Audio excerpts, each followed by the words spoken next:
Je sais que le bien n'habite point en moi, c'est-à-dire dans ma chair, Romains 7, 18.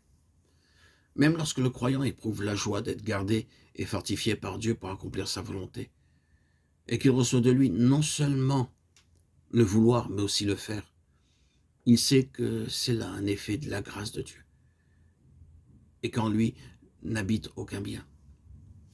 Il en vient ainsi à voir que ce ne sont pas ces deux expériences qui sont simultanées, mais que ce sont ces deux états qui le sont, et que même quand il fait l'expérience de son affranchissement par la loi de l'esprit de vie qui est en Jésus-Christ, il continue néanmoins à porter partout avec lui le corps du péché et de la mort.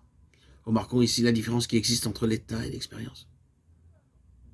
Quant à l'état de porter en son corps la chair qui est inimitié contre Dieu, Romains 6, 6, 8, 13, aucun croyant ne peut aller au-delà de Romains 8.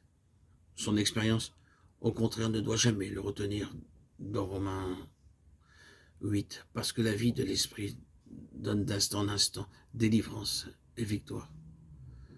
La délivrance qu'opère l'esprit, l'affranchissement de la domination du péché et le champ d'action de grâce adressé à Dieu résulte de l'expérience soutenue que fait le croyant de la vie divine, incessamment maintenue en lui par l'Esprit de Christ. Tant que je suis conduit par l'Esprit, je ne suis pas sous la loi. L'esprit d'asservissement, la faiblesse de la chair, ainsi que le sentiment de condamnation et de malheur que produit le légalisme, sont expulsés victorieusement par l'affranchissement du Saint-Esprit. Voici donc ce que doit apprendre avant tout le croyant qui veut être rempli de l'Esprit. C'est que la loi, la chair et tout effort propre sont absolument incapables de nous faire servir Dieu.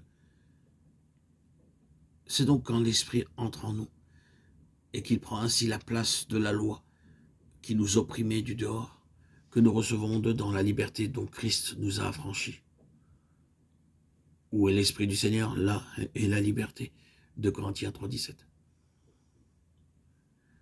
Seigneur Jésus, avec humilité, je te prie de me révéler le secret béni de la vie de l'Esprit.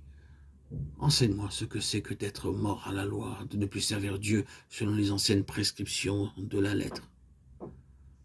Enseigne-moi comment je puis être lié à un autre, à toi-même, le Christ ressuscité, par qui nous pouvons porter des fruits à Dieu, le servant dans un esprit nouveau.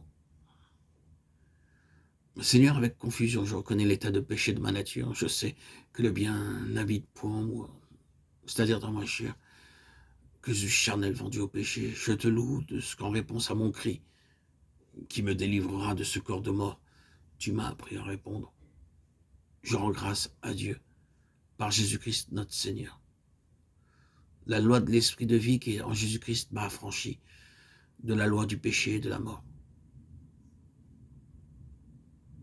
Amen.